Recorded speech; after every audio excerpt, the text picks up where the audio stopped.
She looked at me and this is what she said. Oh, there ain't no rest for the wicked. Money don't grow on trees.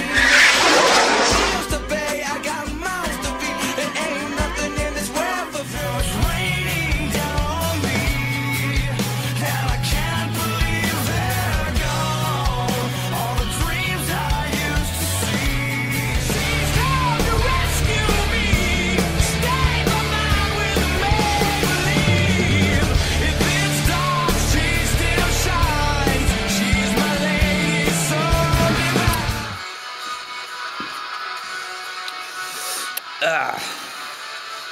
Hello, everybody, and welcome back. Chester Varen X Thief here again. And, well, last time we left off on the introductory chapter. The heroes, they never left. They're still in Aura. Even though I said they went to some other town in the last video, they're actually still in Aura. And, let's see here. They take off, and Grandia, Eva, and Chester, they're still in the town. Kendo, he's still there too, but he's not with the gang. To begin, let me find some more music. Okay, a little something, a little bit more calmer. A miner approaches the gang, and also, do you notice Chrono Trigger going on in the background? How cool is that? I just thought you guys could watch something while listening to me talk instead of looking at a Christmas tree because Christmas is over. However, I still have the tree up. The tree's still up, but Christmas is over, so we're going on to something else. Hope you guys enjoy the background, the scenic background as I talk. A miner approaches the heroes, and he's pretty much asking for help because he heard about how they saved the village, and he wants them to help. There's some missing miners, and the gang, they have to go to the caves. There's caves, and the gang has to go there and find out what's going on. Why are all these miners disappearing? Because this isn't normal. This is Aura, the peaceful town of Aura. Something's gone wrong. And let's see here. So the heroes, they gather the equipment, flashlights, canteens, shovels, all that other good stuff to go explore some mines. So they take off. Kando's left behind. He's left behind, and Grandia, Eva, and Chester, they make way. They go down a trail. They leave the village. They leave the village, and they start going down a trail. And let's see here. The first thing they notice after probably about a few miles walking, there's a wrecked truck. There's a wrecked truck. So Chester, he explores the truck and he finds a shovel. So he doesn't have a weapon right now. Grandy has a dagger and a gun, and I'm not sure what Eva had. But Chester finds this shovel, and he uses that as his main weapon. Upon further investigation of the truck, Eva notices something moving under the bed of the truck. So she goes and inspects it. Also, as you can see this time, I have notes. I'm reading off the notes I've taken. So yes, I've done my homework on this one. Get back in place here. Alright, so, Eva notices something moving under the truck. So she goes to inspect it, and it's actually a demon. A demon pops out and starts attacking the heroes.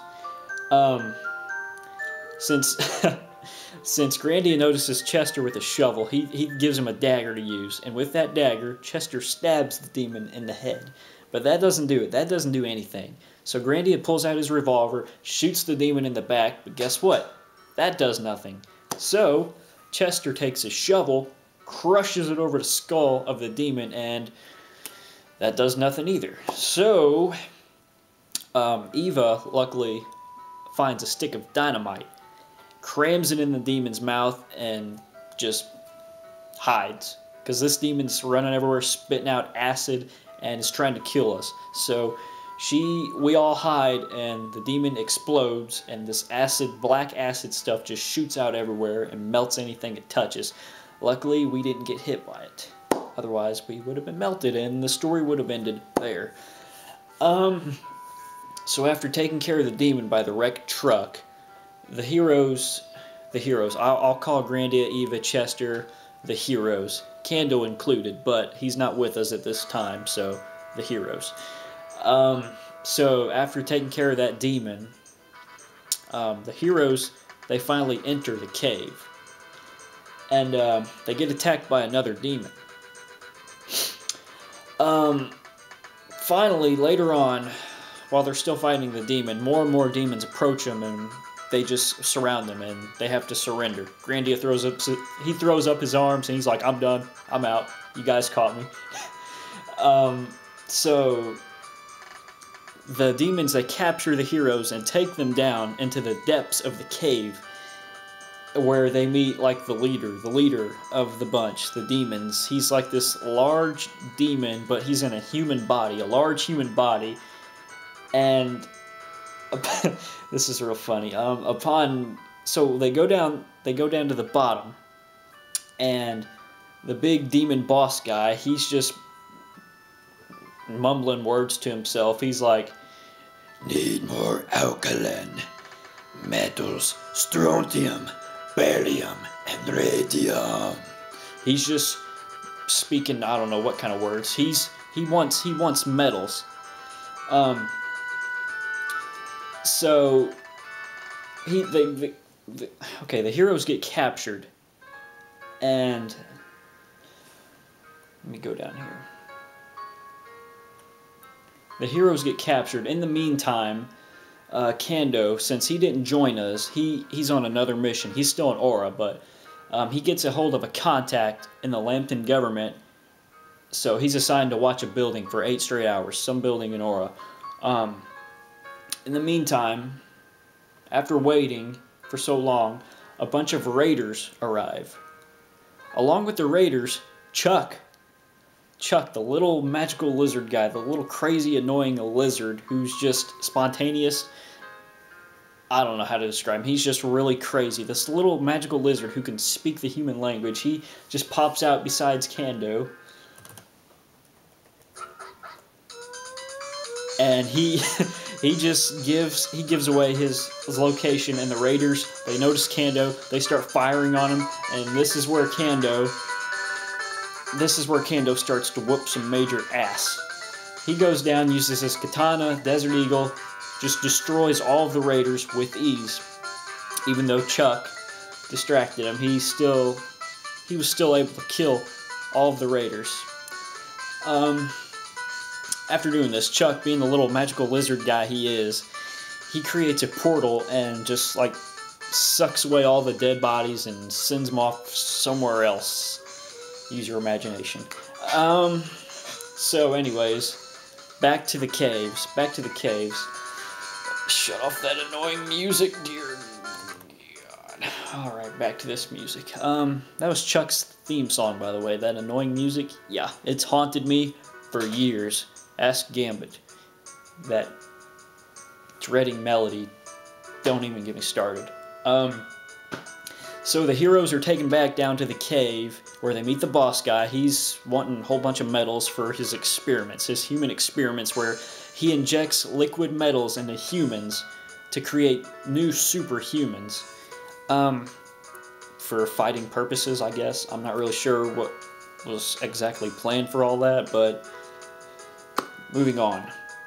Grandia, Eva, and Chester, they're taken down, and they're already like chained up in cuffs. They're caught.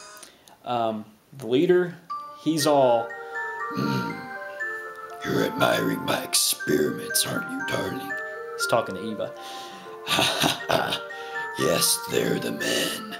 The missing miners. They deserve it, though. I'm creating a new superhuman.